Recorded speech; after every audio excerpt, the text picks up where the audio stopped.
Hey guys, what's up and welcome back to a new video. Now, I'm really excited to finally start this series. If you follow me on my Instagram, you know that I kind of do reviews on, whatever I see.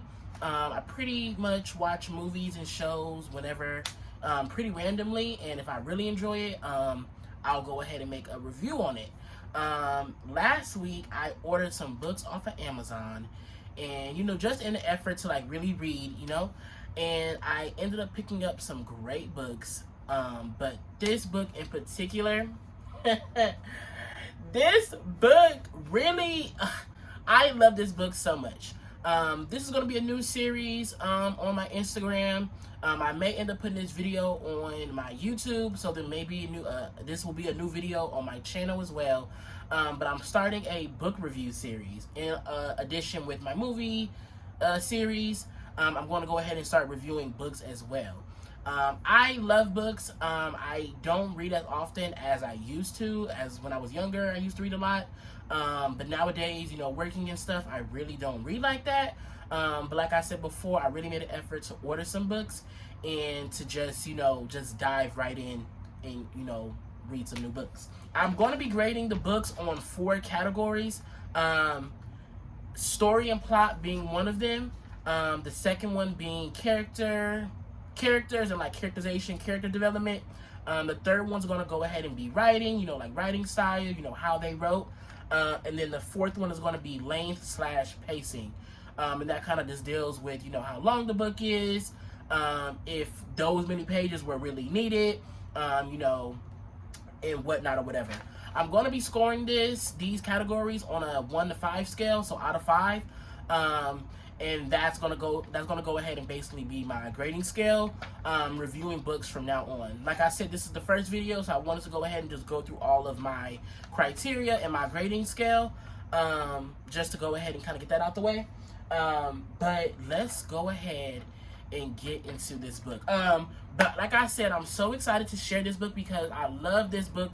I read it once and like I already enjoyed this book, and I'm already planning my reread because I bought an audiobook for it.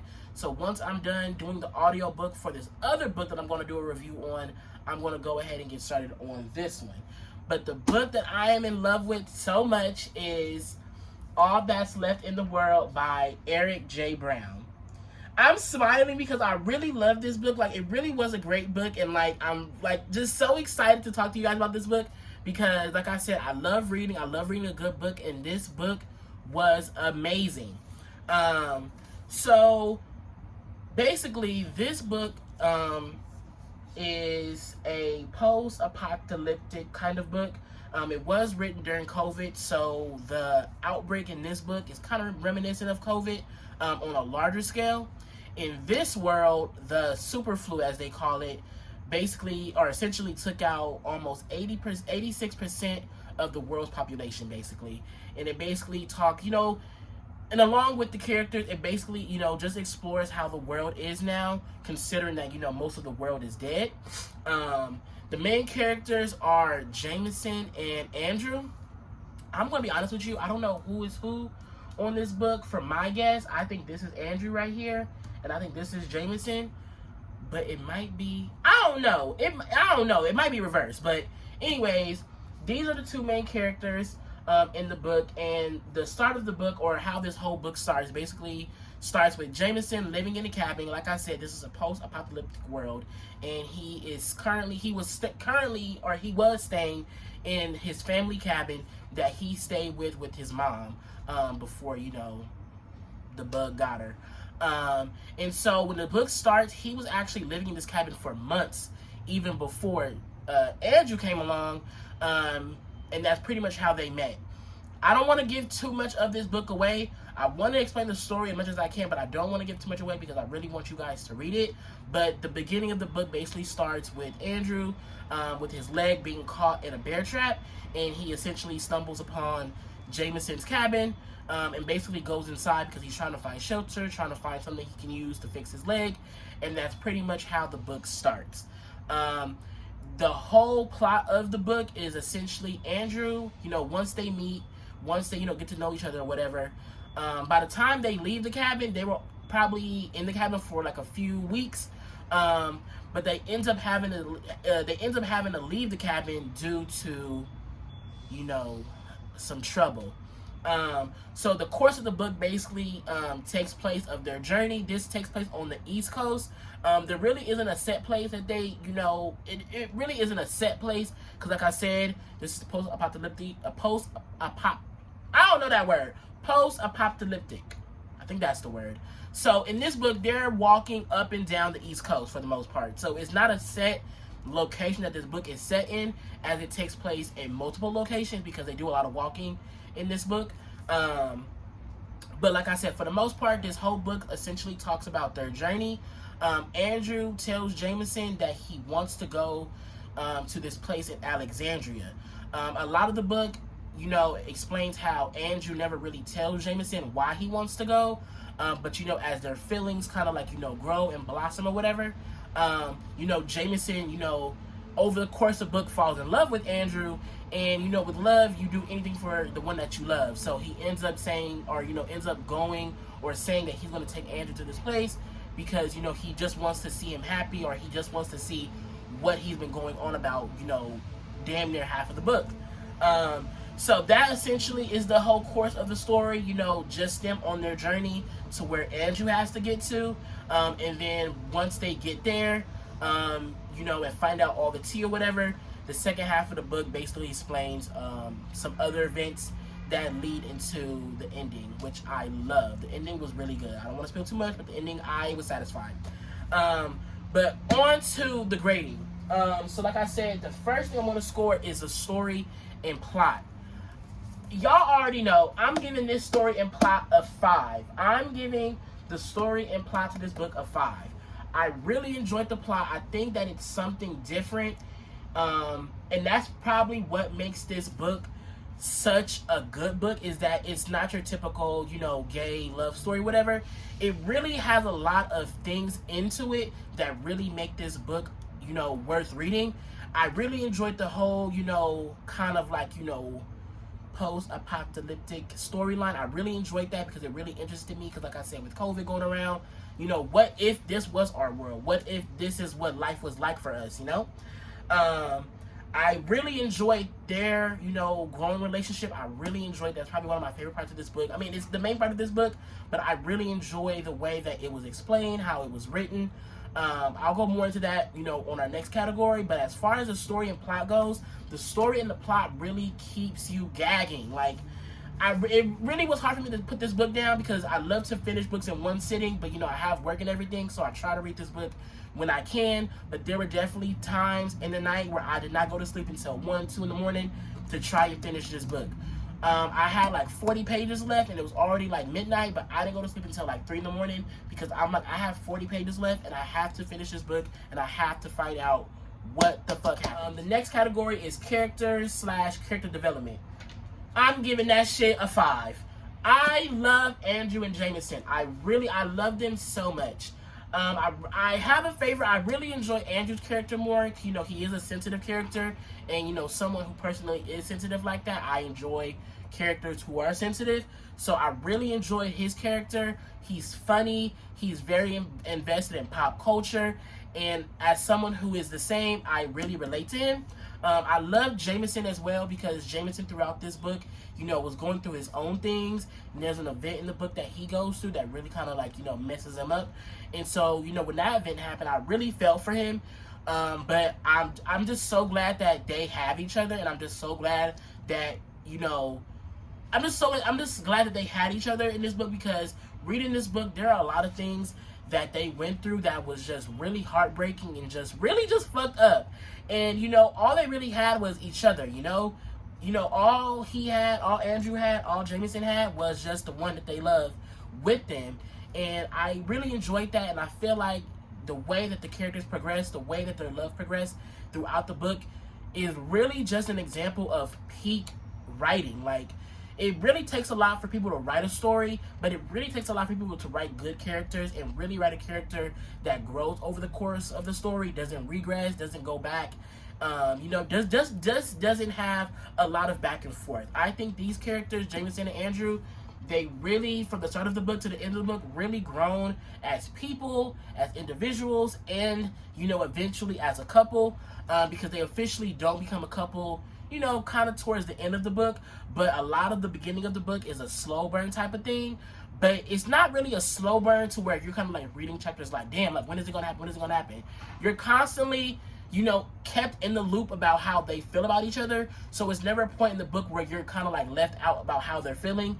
They always, or the author, Erik J. Brown, really made sure to really make sure that the reader understood how Jameson felt about Andrew and vice versa, and how Andrew felt about Jameson. So I really enjoyed that. That's why I'm giving character development a 5. The next category is writing. I'm giving that a 5. The way that this book is written, like, just descriptive words, you know, anything that they tell you in high school about creating a good story, this book does. Like, just the way that Erik J. Brown captures you into this story and really kind of immerses you into this story is what I really enjoyed. Like, I really felt like I was with them going up and down the coast. Like, I really felt like I was there with them. When they talked about how the heat, I can swear I could feel the heat. I could feel how hot it was. You know, when they're scared, I can feel how scared they are. When they're happy, when they're in love, I can feel that reading this book. And I think that is all due to the writing of this book. And then lastly, length and pacing.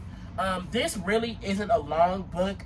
Altogether, this book has, let me see. It has 338 pages, so this really isn't a long read. I finished this book probably in a day. I started it in the morning, maybe around like 9 o'clock, maybe around like 9:30. And then I finished it that night because I was reading on the bus, I was reading at the bus stop, I was reading at work, I was reading on my break. And then, like I said, by the time I got home at like 11, I had like 40 pages left, and I made a commitment to go ahead and finish this book because it was that good and I really wanted to finish it. But yeah, as far as length goes, it's really a perfect, easy read. Pacing is good as well. You know, this story takes place over the course of like months, probably even close to a year, I feel like, but more so months. But you never feel that in the book. Obviously, in the book, you know, when he's writing, he's like, you know, months have passed or however he wrote it. But the way that this book is paced, it really is like, it's gradual, but it keeps you interested, you know? Like, it's definitely like, you know, a story that you have to get into. But that doesn't take away anything from the book. Like, honestly, like, the pacing is perfect. Like I said, you know, everything kind of lines up in a way. So it really isn't that. It's a short read, a long story, but it's a good read. So it really kind of doesn't, you know, it kind of balances out, you know.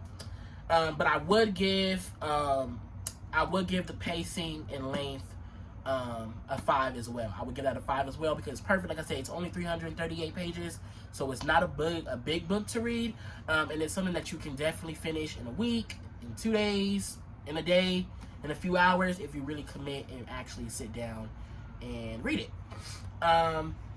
The last thing I want to go ahead and talk about is what I recommend this book, and 2, does this book have reread value? Obviously, you guys know I'm going to recommend this book. If you follow my Instagram, you know that I've been raving about this book all week. This is a universal book that I think everyone should read. I know people kind of have their reservations about this book, I know people have their reservations about this book in regards to the fact that it has 2 male characters who fall in love, but I think that even though it's such a big part of the book, there's so much more to this book besides them and their love story. There's so much to look at. Like I said, this book is set in a world that's really messed up and really feels lonely. Like, the idea of loneliness really is written into this book, and you really feel that. So I think that when you read this book, you kind of get over the fact that there are 2 boys, and you really kind of just understand them as people and not more so about their sexuality.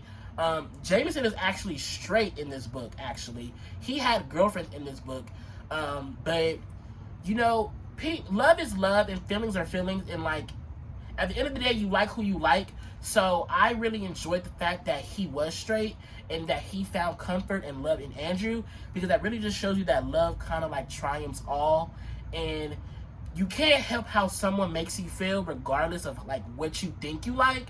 And I really enjoyed that because Andrew just showed Jameson like, hey, like, you know, I'm a guy, you may not like guys, but the way that we are, the way that we're living today, like, who cares? Like, you know, I enjoy you for you. I enjoy your company. I enjoy what you do. I enjoy how you make me feel. I enjoy, you know, what you do for me. And I think Jameson in return appreciates that.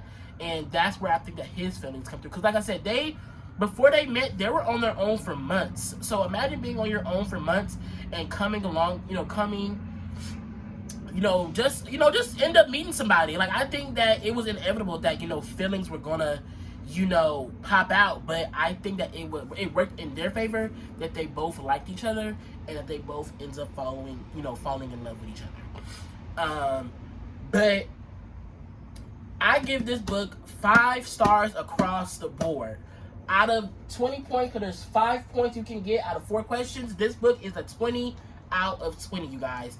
I highly recommend this book. Like I just said, this is a book that has so many other themes to it besides the love that they share or whatever. So I really think that it's a universal book.